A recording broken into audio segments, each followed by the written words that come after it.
ஆண்டவராகிய இயேசு கிறிஸ்து நாமத்திலே இந்த காலை வேளையிலே உங்கள் அனைவருக்கும் வாழ்த்துக்கள். இந்த நாளுக்குண்டான உயிருள்ள வார்த்தை யோபு 42:2. நீ செய்ய நினைத்தது தடைபடாது என்பதை அறிந்திருக்கிறேன். நீ செய்ய நினைத்தது தடைபடாது என்பதை நான் அறிந்திருக்கிறேன். அதாவது இன்னைக்கு அநேகர் வாக்குத்தத்தங்களை பெற்று கொண்டு இருக்கிறாங்க, வாக்குத்தத்தங்கள் நம்புகிறாங்க. ஆனால் நம்முடைய உள்ளத்திலே கர்த்தர் எனக்கு செய்ய போகிறாரு என்பதை நீங்கள் அறிந்து தெரிந்து வைத்திருக்கணும். செங்கடலை பிளந்தவர் என் வாழ்க்கையை அற்புதம் செய்வார் என்பதை நீங்கள் அறிஞ்சிருக்கணும். கசப்பான தண்ணீரை மதுரமாக மாற்றினவர் என் வாழ்க்கையில் அற்புதம் செய்வார் என்பதை அறிந்திருக்கணும்.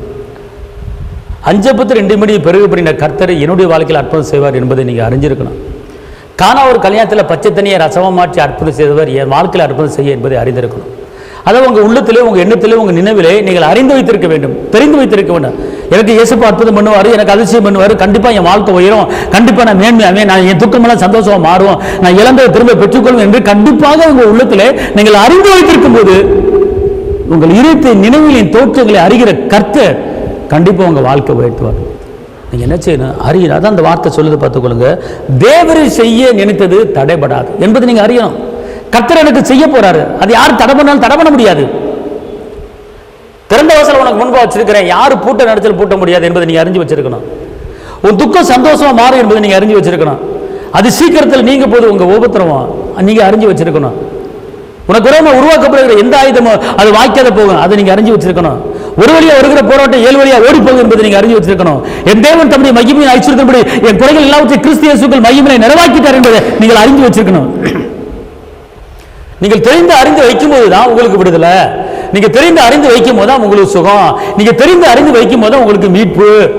காண்டாமிருத்துக்கு உண்டான ஒத்த பலன் எனக்கு இருக்கிறது என்பதை நீங்கள் அறிந்து கொள்ளணும். திரும்ப வாழ வயது கூட்டி கொடுப்பார் என்பதை நீங்கள் அறிந்து கொள்ளணும்.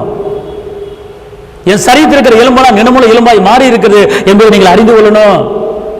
நான் வெளியே புறப்பட்டு போய் கொளுத்த கண்டுகள் போல வளருவேன் என்பதை நீங்கள் அறிந்திருக்கணும். நான் செய்கிற காரியமெல்லாம் வாய்க்கும் என்பதை நீங்கள் அறிந்திருக்கணும். நீங்கள் பைபிள் படிப்பது பெரிய காரியம் கிடையாது. அந்த வசனங்களையும் அந்த வாக்குத்தத்தங்களையும் அந்த அற்புதங்களையும் அந்த அதிசயங்களையும் உங்கள் உள்ளத்தில் ஏற்றுக்கொண்டு அதை நீங்கள் அறிந்து அதை தெரிந்து அதன்படி நீங்கள் உணரும் போது அதுக்குண்டான ஆசீர்வாதத்தை கர்த்தர் உங்களுக்கு கொடுப்பார். ஆமென். அதனால பயப்படாதிருங்க. கர்த்தர் உங்களை கொண்டு பெரிய காரியங்களை செய்வார். நான் உங்களுக்காக ஜெபிக்கிறேன். கர்த்தரை நீங்கள் அறிந்து கொள்ளுங்க, அவர் எப்படிப்பட்டவர், அவர் பெரிய காரியத்தை உங்களுக்கு செய்வார். நான் உங்களுக்காக ஜெபிக்கிறேன். தகப்பனே இயேசுவே, நன்றியோடு துதிக்கிறேன், ஸ்தோத்திரிக்கிறேன். உன்னதரையுமே துதிக்கிறேன், அற்புதரையுமே துதிக்கிறேன், அதிசயமானவரையுமே துதிக்கிறேன், கரம் பிடித்தவரையுமே துதிக்கிறேன். இந்த வேளையிலே ஆண்டவரே, நீர் ஆண்டவரே கர்த்தாவே அற்புதம் செய்வர், நீ செய்ய நினைத்தது தடைபடாது என்பதை நான் அறிஞ்சு வச்சிருக்கிறேன். தகப்பனே, அதே போல எல்லா மக்களும் அறியும்படி கிருபை தாங்க. இரத்த கோட்டைகளை மறைத்துக் கொள்ளுங்க இயேசுவின் நாமத்தில் பிதாவே, ஆமென். கர்த்தர் உங்களை ஆசீர்வதிப்பார். தேவனுக்கு மகிமை. ஹல்லேலூயா.